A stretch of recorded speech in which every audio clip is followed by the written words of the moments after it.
15 acteurs aimés du public français ont affronté l'un des cancers les plus redoutés, et derrière leur sourire à l'écran se cachait un combat silencieux que peu connaissaient. Leurs derniers mois révèlent une vérité bouleversante, et certaines histoires réservent une révélation inattendue que vous ne verrez nulle part ailleurs. Numéro 1. Simone Signoret. Le 30 septembre 1985, la nouvelle de sa disparition a traversé la France comme un souffle glacé. La comédienne s'était retirée discrètement dans sa maison d'Auteuil, entourée de quelques proches, après plusieurs mois de lutte silencieuse. Ce jour-là, la presse a confirmé que la grande dame du cinéma avait perdu son dernier combat, laissant le public sous le choc tant elle semblait, pour beaucoup, indestructible. Simone Signoret reste l'une des figures les plus puissantes du cinéma français grâce à une carrière marquée par des rôles d'une profondeur rare. Elle a bouleversé le public avec Les Diaboliques, a ému avec Casque d'Or et a obtenu une reconnaissance mondiale avec Room at the Top, couronnée d'un Oscar. Son jeu dense, sa voix grave et son regard franc ont fait d'elle une actrice à part, respectée pour son intensité et son engagement artistique. Elle incarne cette génération d'interprètes capables de porter un film par la seule force de leur présence. Son enfance a été marquée par la guerre, l'exil et la précarité, façonnant une force intérieure que l'on retrouverait plus tard dans ses personnages. Elle a grandi dans un univers instable qui a nourri sa sensibilité et son rapport instinctif à l'injustice. Sa vie d'adulte fut tout aussi mouvementée. Entre amour tumultueuse, engagement politique, voyages et longues périodes de doute artistique. Ces épreuves ont nourri une personnalité complexe, lucide, passionnée et souvent rebelle, donnant naissance à une actrice profondément authentique et sincère. Les derniers mois de Simone Signoret ont été marqués par une fatigue grandissante que ses proches décrivaient comme inhabituelle. Les traitements l'avaient affaiblie et le quotidien s'était rempli de contraintes médicales. Elle passait de longues heures à relire ses carnets, à écouter les voix familières qui gravaient sa mémoire. Sa famille l'accompagnait chaque jour, ressentant que le fil se faisait plus fragile. Malgré la douleur, elle conservait une dignité qui impressionnait tous ceux qui l'approchaient encore. Après l'annonce de son départ, la presse française, les cinéastes et les générations d'acteurs formés par son héritage ont exprimé une tristesse profonde. Des hommages ont afflué depuis les festivals, les cinémathèques et les institutions culturelles. Le public a revu ses films comme pour prolonger sa présence. Simone Signoret laisse une empreinte immense, celle d'une artiste dont la force morale, la lucidité et la vérité continuent d'inspirer et d'éclairer le cinéma français. Numéro 2. Patrick Swayze.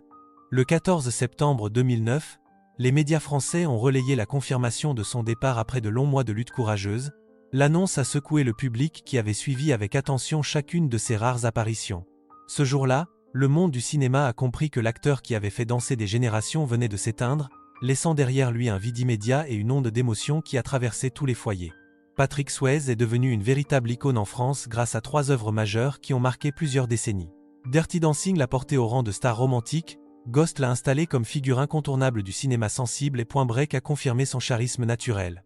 Le public français appréciait chez lui un mélange unique de puissance physique et de douceur. Sa capacité à incarner des héros vulnérables tout en restant déterminé a fait de lui un symbole du cinéma populaire et accessible à tous. L'enfance de Patrick Swayze fut façonnée par une discipline intense, menée par une mère chorégraphe dont les exigences ont sculpté son endurance et son sens du dépassement. Sa formation dans la danse et le sport lui a transmis une rigueur que l'on retrouvera dans toute sa carrière. Les défis ne lui ont jamais manqué.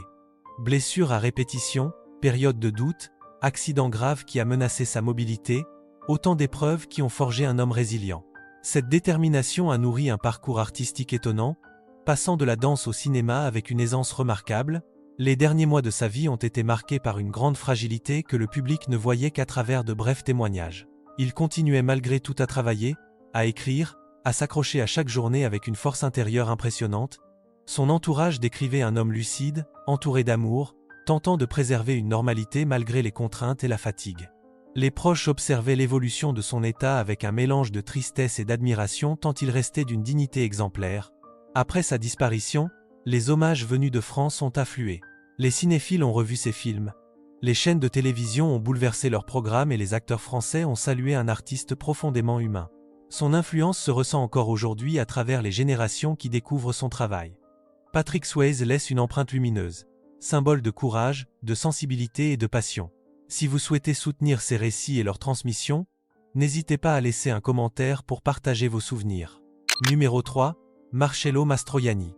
Le 19 décembre 1996, les journaux français ont annoncé son départ depuis Paris, ville qu'il aimait profondément. La nouvelle a surpris le public qui ignorait l'ampleur réelle de son affaiblissement. Ce jour-là, La France a perdu l'un des visages étrangers les plus chers à son cinéma, un artiste dont la présence semblait éternelle et qui incarnait, pour beaucoup, l'élégance mélancolique de l'école italienne. Marcello Mastroianni a construit une carrière immense qui a traversé les frontières et trouvé en France un terrain fertile d'admiration. Le public l'a découvert dans la Dolce Vita puis confirmé comme figure incontournable grâce à 8 et demi, Une journée particulière et de nombreuses coproductions franco-italiennes. Son charme discret, son regard mélancolique et sa manière unique de jouer la fragilité masculine en ont fait un symbole du cinéma européen.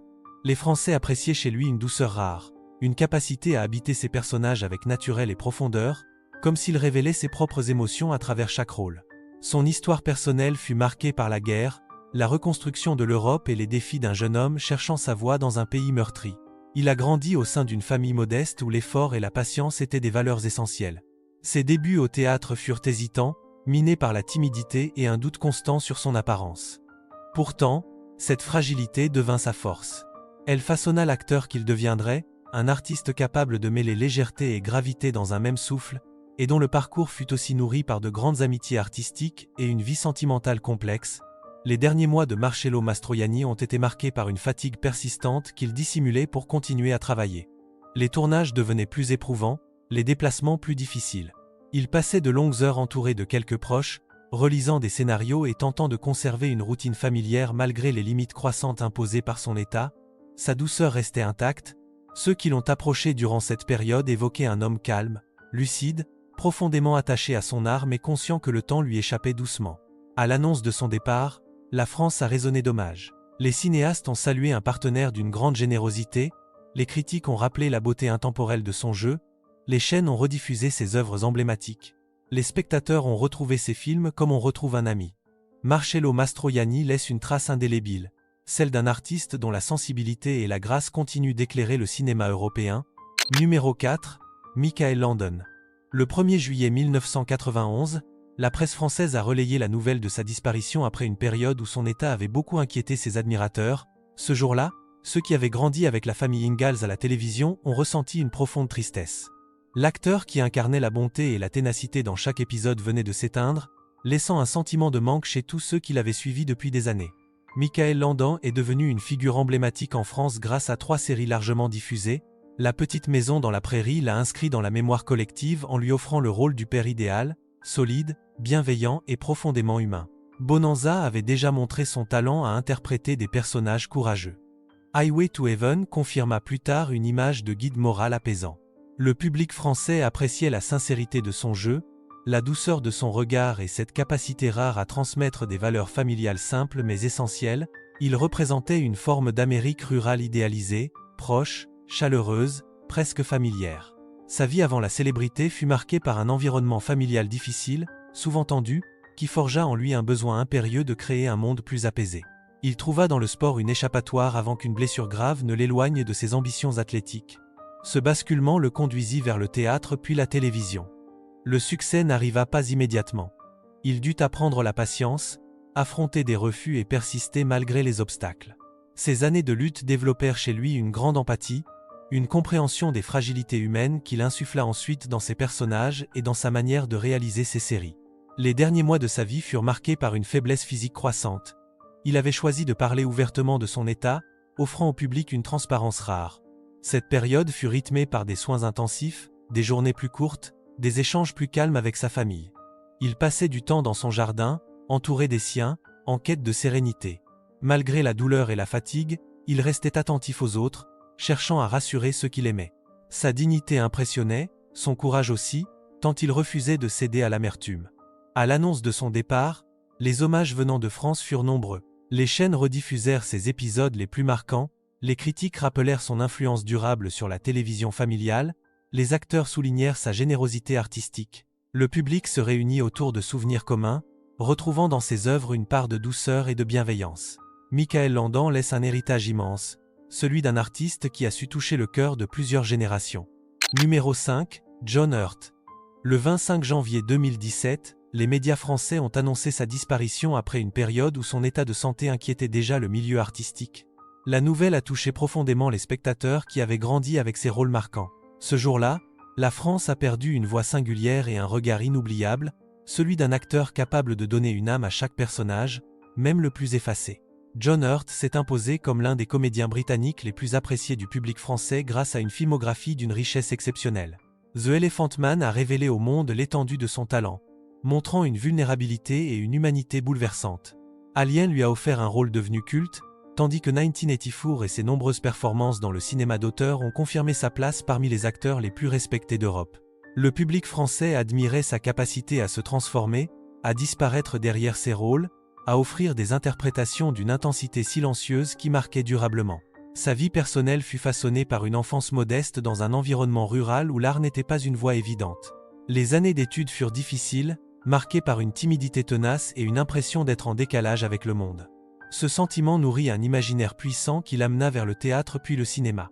Sa carrière connut des périodes d'incertitude, des doutes persistants, mais aussi des rencontres décisives qui l'aidèrent à canaliser son regard singulier. Il se construisit ainsi une identité artistique fondée sur l'exploration des marges, des êtres fragiles et des émotions profondes. Les derniers mois de son parcours furent vécus dans une relative discrétion. Il avait annoncé sa maladie avec calme, affirmant vouloir continuer à travailler tant que cela lui serait possible. Ses proches décrivaient une fatigue notable, une prudence nouvelle dans ses déplacements et des journées plus courtes. Il passait du temps dans sa maison, entouré de livres et de souvenirs, cherchant à préserver un quotidien simple et apaisé. Malgré la fragilité croissante, il conservait une lucidité remarquable et une volonté de rester créatif, même lorsque le corps ne suivait plus vraiment. À l'annonce de sa disparition, les réactions en France furent nombreuses. Les cinéphiles saluèrent un interprète rare, les réalisateurs rappelèrent son immense contribution au cinéma européen, les festivals lui rendirent hommage. Les chaînes rediffusèrent ses œuvres majeures et les spectateurs retrouvèrent la sensibilité de sa voix et la profondeur de son regard. John Hurt laisse un héritage précieux, celui d'un artiste dont la sincérité et la finesse continuent d'inspirer le monde du cinéma. Numéro 6, Nathalie Delon. Le 21 janvier 2021, les médias français ont annoncé sa disparition après une période où son état restait entouré d'une grande discrétion. La nouvelle a touché profondément ceux qui l'avaient admirée depuis les années 60. Ce jour-là, la France a perdu une figure singulière, à la fois mystérieuse et indomptable, dont la présence à l'écran avait marqué plusieurs générations de cinéphiles. Nathalie Delon est devenue une icône grâce à son rôle dans Le Samouraï, film culte de Jean-Pierre Melville où elle incarnait une femme silencieuse, élégante et énigmatique. Ce personnage lui offrit une aura unique. Elle poursuivit ensuite une carrière mêlant cinéma, réalisation et littérature. Le public français appréciait chez elle une beauté froide, une liberté de ton et une indépendance rare dans un milieu souvent contraignant. Elle représentait une forme de féminité affirmée, capable d'imposer sa personnalité sans bavardage inutile, laissant son regard et sa présence raconter l'essentiel. Sa vie avant la célébrité fut marquée par des voyages, des ruptures, des rencontres déterminantes et une volonté farouche de tracer sa propre route. Elle grandit dans un environnement instable qui l'amena à chercher très tôt son autonomie. Son histoire avec Alain Delon fut à la fois un élan fulgurant et un défi permanent. Cette relation, mêlée à la pression médiatique, façonna sa personnalité. Elle apprit à se défendre, à se réinventer, à refuser les étiquettes. Ces épreuves nourrirent son écriture et renforcèrent sa vision libre de la vie, loin des conventions. Les derniers mois de Nathalie Delon furent empreints de silence et de sobriété. Elle avait choisi de vivre cette période entourée de son fils et de quelques proches. La fatigue s'installait, les journées se faisaient plus calmes. Elle passait du temps à relire ses carnets, à mettre de l'ordre dans ses souvenirs, à préserver ce qui comptait vraiment. Sa fragilité contrastait avec l'image forte qu'elle avait toujours donnée. Pourtant, ceux qui l'ont approchée évoquaient une grande lucidité, une paix intérieure presque inattendue, comme si elle avait enfin trouvé un espace de repos. Après l'annonce de son départ, de nombreux hommages sont venus de réalisateurs, d'acteurs, de journalistes et de festivals.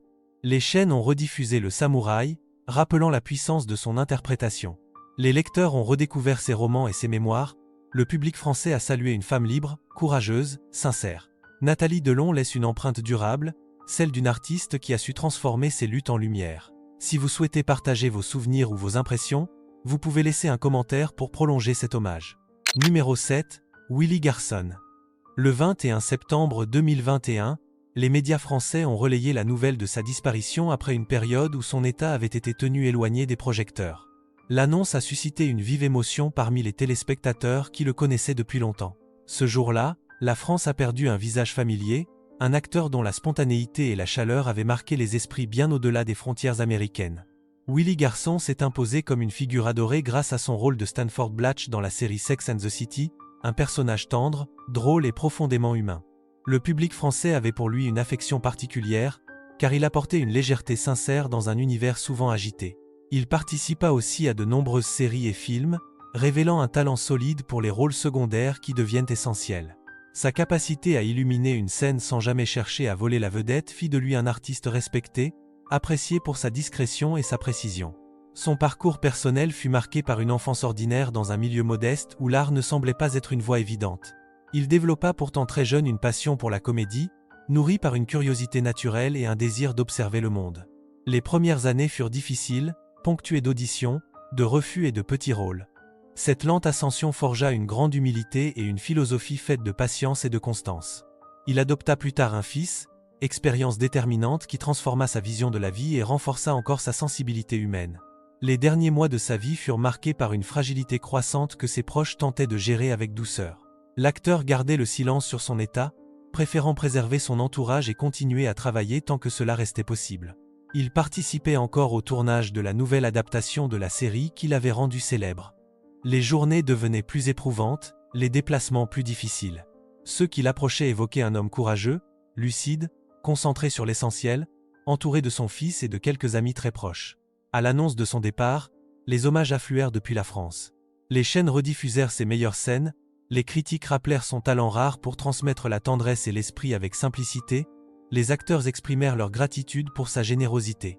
Le public revit les épisodes de Sex and the City avec émotion, retrouvant sa présence attachante. Willy Garçon laisse une empreinte unique, celle d'un artiste sincère dont la douceur continue d'accompagner des millions de spectateurs. Numéro 8. Richard Crenna.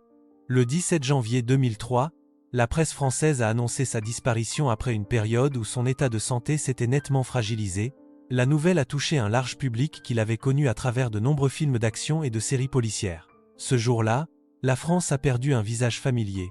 Un acteur dont la présence solide et rassurante avait marqué plusieurs générations de téléspectateurs. Richard Crenna s'est fait connaître du public français grâce à ses rôles dans de grandes productions américaines, notamment la saga Rambo où il incarnait le colonel Trautmann.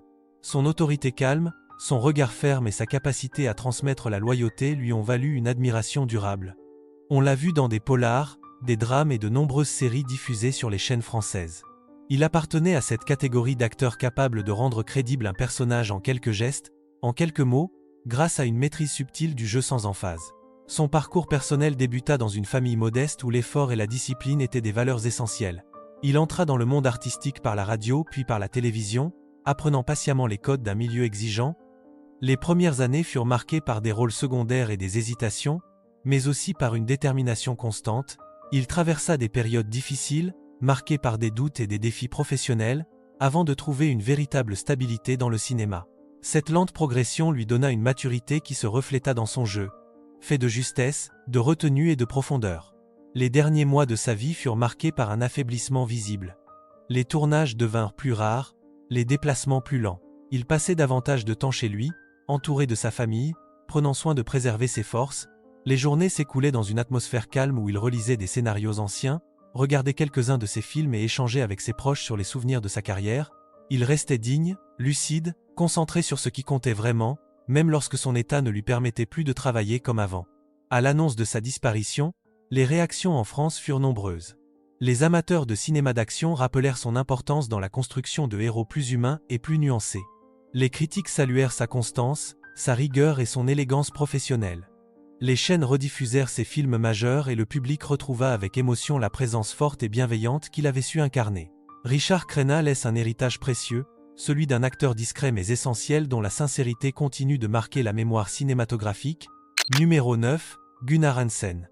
Le 7 novembre 2015, les médias français ont relayé l'annonce de sa disparition après une période où son état s'était fortement dégradé. La nouvelle a profondément touché les amateurs de cinéma de genre. Ce jour-là, la France a perdu l'un des visages les plus emblématiques du film d'horreur, un acteur dont la silhouette et l'énergie avaient marqué durablement l'histoire du cinéma fantastique. Gunnar Hansen est devenu célèbre grâce à son rôle de Leatherface dans Massacre à la tronçonneuse, un film culte qui a bouleversé les codes du cinéma d'épouvante. Le public français connaissait son visage moins que sa démarche brute et son interprétation physique, mais il admirait la puissance de son jeu. Il participa ensuite à plusieurs conventions, documentaires et productions indépendantes, cultivant une relation fidèle avec ses admirateurs.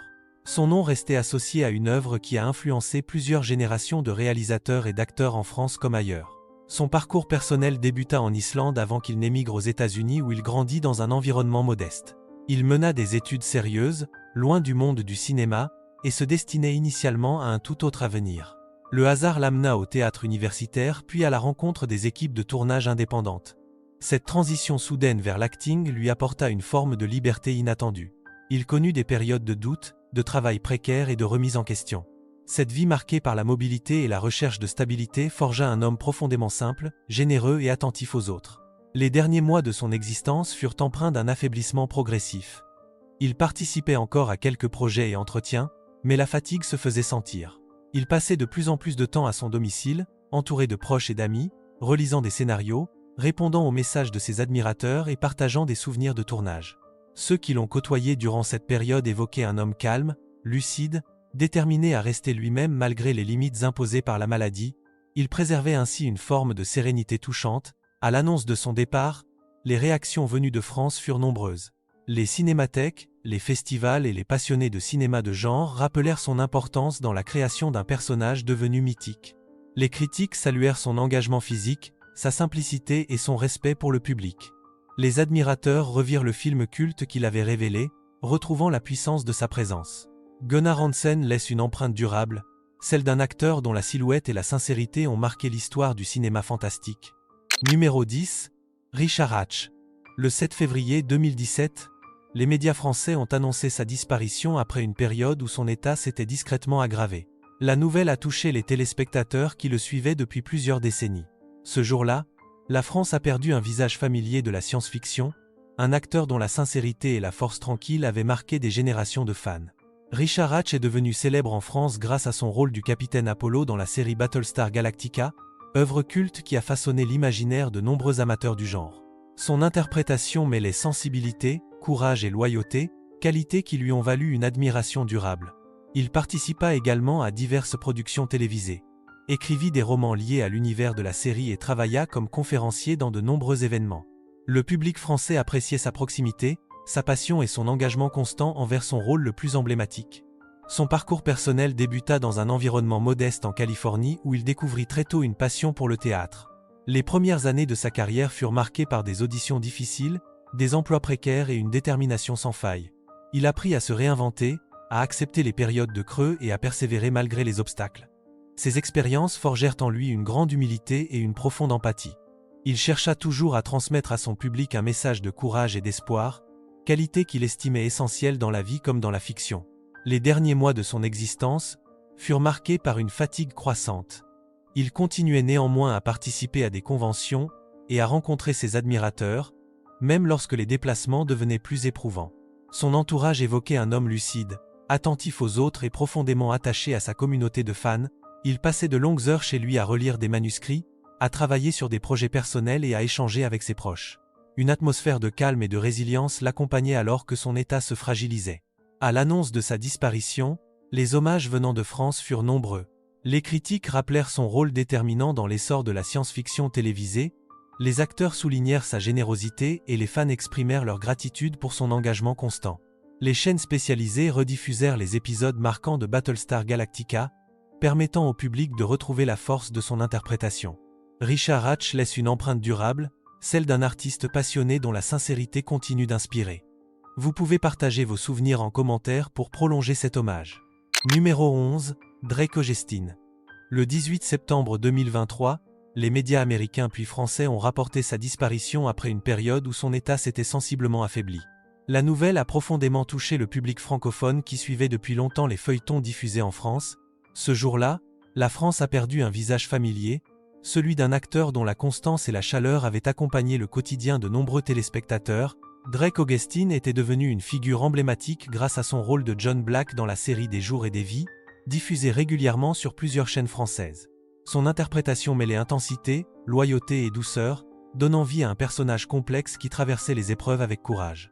Le public français appréciait son charisme tranquille, son regard déterminé et cette manière subtile d'exprimer les émotions sans jamais en faire trop. Il faisait partie de ces acteurs capables de créer un lien durable avec les téléspectateurs, grâce à une présence authentique et rassurante. Son parcours personnel débuta loin des caméras. Il se destinait d'abord à une carrière dans le sport, discipline dans laquelle il excellait. Une blessure mit fin à ses ambitions et le conduisit à revoir entièrement son avenir. Ce basculement brutal devint un tournant décisif. Il se tourna vers le mannequinat puis vers la comédie, découvrant peu à peu un talent qu'il n'avait jamais envisagé. Les premières années furent marquées par de petits rôles, des incertitudes et des déplacements incessants, mais aussi par une volonté de faire. Cette détermination, alliée à une grande discipline personnelle, façonna un acteur endurant qui persista jusqu'à trouver sa place durable dans le paysage audiovisuel. Les derniers mois de sa vie furent empreints d'une fragilité nouvelle. Il apparaissait moins souvent en public, préférant consacrer son temps à sa famille et à un cercle restreint d'amis. Les journées s'écoulaient dans une atmosphère calme où il relisait des scénarios, échangeait avec ses proches et se plongeait dans ses souvenirs de tournage.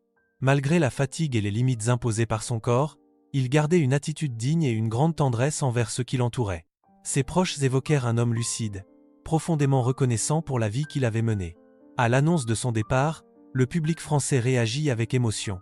Les amateurs de feuilletons rappelèrent son importance dans l'histoire télévisuelle. Les chaînes rediffusèrent certains épisodes marquants. Les critiques saluèrent sa longévité rare, sa bienveillance et son professionnalisme constant. Drake Augestine laisse une empreinte durable, celle d'un acteur qui a accompagné le quotidien de millions de spectateurs avec sincérité et fidélité. Numéro 12, Monique Joly. Le 26 janvier 2015, les médias francophones ont annoncé sa disparition après une période où son état s'était notablement affaibli.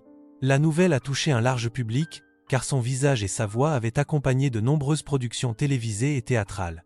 Ce jour-là, la France perdit une comédienne discrète mais essentielle, dont la sensibilité et la profondeur avaient marqué durablement les amateurs de fiction francophone. Monique Joly était connue du public français grâce à ses rôles dans plusieurs séries et téléfilms québécois régulièrement diffusés en France. Elle appartenait à cette génération de comédiennes capables de donner vie à des personnages ordinaires en leur apportant une humanité rare. Son jeu reposait sur une intensité douce, un regard attentif et une capacité remarquable à exprimer des émotions sincères. Elle devint une figure respectée dans la francophonie, appréciée pour sa polyvalence et pour l'équilibre qu'elle savait instaurer entre force intérieure et fragilité apparente. Son parcours personnel débuta au Québec dans une famille attachée à la culture. Très tôt, elle développa un goût profond pour la littérature et le théâtre. Les premières années de sa carrière furent marquées par un engagement constant dans les arts vivants. Elle travailla sur de nombreuses productions locales, passant d'un registre dramatique à un autre plus léger. Cette diversité forgea une artiste complète, attentive aux nuances et aux détails. Les défis ne manquèrent pas. Elle dut surmonter des périodes de doute, des projets avortés et des obstacles financiers qui caractérisaient souvent la vie d'une comédienne. Ces expériences nourrirent une maturité artistique qui se refléta ensuite dans ses rôles marquants. Les derniers mois de sa vie furent empreints d'une fatigue croissante. Elle s'éloignait progressivement des plateaux de tournage afin de préserver ses forces. Elle passait beaucoup de temps chez elle, entourée de quelques proches, relisant ses textes anciens et réécoutant des enregistrements de ses représentations passées. Ses amis évoquaient une femme lucide, apaisée et encore profondément attachée à son art malgré les limites imposées par son état. Elle conservait une grande douceur, mélange d'humilité et de dignité, qui avait toujours caractérisé sa présence publique. À l'annonce de son départ, les hommages venus de France et du Québec furent nombreux. Les institutions culturelles rappelèrent son apport précieux au théâtre et à la télévision. Les critiques soulignèrent sa sincérité et sa capacité à toucher le public sans artifice. Les spectateurs redécouvrirent ses rôles et retrouvèrent son jeu sensible et précis. Monique Joly laisse une empreinte durable, celle d'une artiste authentique qui a su donner à chaque personnage une profondeur humaine inoubliable. Numéro 13, Claude Chamboissier. Le 4 janvier 2015, les médias français ont annoncé sa disparition après une période où son état de santé inquiétait ses proches. La nouvelle a touché profondément une génération entière qui avait grandi avec son visage et son énergie. Ce jour-là, la France perdit un artiste populaire dont la simplicité et la joie communicative avaient marqué durablement le paysage audiovisuel. Claude Chamboissier, connu du grand public sous le nom de Framboisier, devint une figure incontournable grâce à sa participation au groupe Les Musclés et aux émissions du Club Dorothée. Son humour, son sourire chaleureux et son sens du rythme en firent un personnage apprécié des enfants comme des adultes. Il incarnait une forme de divertissement familial, léger et bienveillant, qui a marqué la télévision française des années 80. Sa présence dans les séries et les programmes musicaux en fit un artiste profondément ancré dans la mémoire collective. Son parcours personnel débuta loin des plateaux de télévision. Il grandit dans un environnement modeste où la musique occupait très tôt une place centrale. Il développa une passion pour la guitare et la composition, puis rejoignit divers groupes avant de trouver sa voie avec Les Musclés. Les débuts furent parfois difficiles, marquée par des concerts confidentiels et des projets incertains. Cette période forgea chez lui une grande persévérance. Il sut transformer les obstacles en force, cultivant une joie sincère qui se refléta dans son style artistique. Sa relation avec le public resta toujours simple, directe et profondément humaine. Les derniers mois de son existence furent marqués par une fatigue croissante qui l'obligea à s'éloigner des scènes et des plateaux. Il passait davantage de temps auprès de sa famille, privilégiant les moments calmes et les échanges intimes. Ceux qui l'approchèrent durant cette période évoquèrent un homme courageux, lucide et très attaché à ses proches. Malgré les limites imposées par son état, il conservait une douceur et une générosité qui avaient toujours caractérisé son rapport au monde. Il relisait des partitions anciennes, écoutait des enregistrements du passé et partageait des souvenirs avec émotion. Lorsque sa disparition fut annoncée, les réactions en France furent nombreuses. Les anciens animateurs du Club Dorothée exprimèrent leur tristesse. Les fans rappelèrent les instants de bonheur que ses chansons et ses apparitions avaient apportés. Les critiques soulignèrent l'importance culturelle de cette période de la télévision française à laquelle il avait largement contribué. Claude Chamboissier laisse une empreinte durable, celle d'un artiste joyeux et accessible qui a su offrir à des millions d'enfants des moments d'insouciance et de rire. Numéro 14, Édouard Valette. Le 23 juin 2022, les médias français ont annoncé sa disparition après une période où son état s'était brutalement dégradé. La nouvelle a surpris le public qui le connaissait pour sa présence régulière dans une série très suivie. Ce jour-là, la France perdit un jeune comédien dont la sensibilité et la promesse artistique avaient déjà touché de nombreux téléspectateurs. Édouard Valette était devenu familier au public grâce à son rôle dans Les Mystères de l'amour, série populaire diffusée sur les écrans français depuis de nombreuses années. Son interprétation douce, nuancée et profondément humaine avait immédiatement trouvé un écho auprès des fans. Il incarnait des personnages attachants, traversés par des émotions complexes que lui seul parvenait à rendre crédibles avec une grande simplicité. Le public appréciait la spontanéité de son jeu, la sincérité de son regard et cette capacité rare à rendre chaque scène vivante et authentique.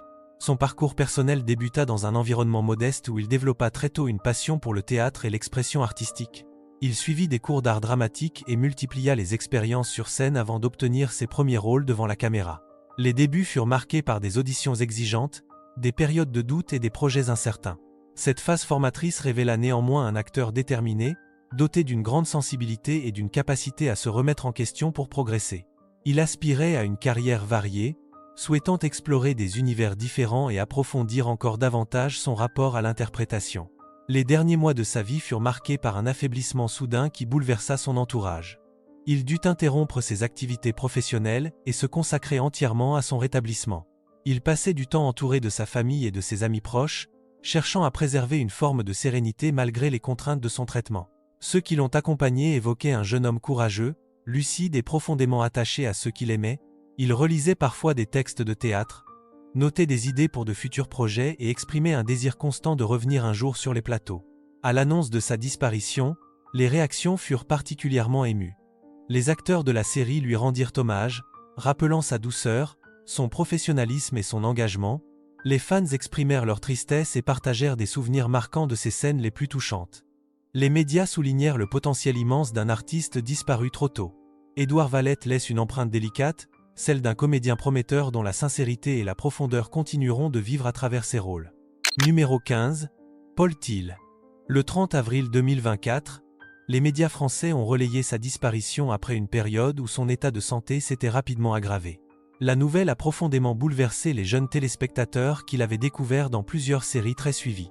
Ce jour-là, la France perdit un acteur en pleine ascension, dont la sensibilité et la présence promettaient un avenir remarquable. Paul Thiel s'était fait connaître du public grâce à ses rôles dans des séries appréciées des adolescents et des jeunes adultes. Il apparaissait notamment dans des productions populaires où il incarnait des personnages marqués par la fragilité, le courage ou la loyauté. Sa manière d'interpréter les émotions avec justesse et retenue avait rapidement séduit un public large. Les critiques saluaient son naturel, son regard intense et cette capacité rare à transmettre une profondeur intérieure, même dans des scènes brèves. Il faisait partie de ces jeunes comédiens pouvant donner une dimension singulière à chaque rôle. Son parcours personnel avait commencé dans un environnement simple où il découvrit très tôt un goût prononcé pour le jeu d'acteur. Il fréquenta des ateliers de théâtre avant de tenter sa chance dans le milieu audiovisuel. Les débuts furent ponctués d'auditions incertaines, de petites apparitions et d'une patience sans faille. Il développa progressivement un style qui lui était propre, empreint de sensibilité et d'élégance. Cette évolution lui permit d'être remarqué par plusieurs réalisateurs qui virent en lui un talent prometteur. Son ambition restait mesurée, centré sur le désir d'apprendre, de progresser et de construire une carrière solide. Les derniers mois de sa vie furent marqués par une fragilité croissante. Il se retira des plateaux de tournage et passa davantage de temps auprès de sa famille et de ses amis les plus proches. Il relisait des scénarios qu'il espérait un jour jouer et notait des idées pour de futurs projets. Ses proches évoquaient un jeune homme courageux, lucide sur son état, mais profondément attaché à la vie et à ceux qui l'entouraient. Malgré la fatigue, il conservait une douceur et une dignité qui impressionnaient tous ceux qui le visitaient. À l'annonce de son départ, les réactions venues de la communauté artistique et du public français furent particulièrement émouvantes.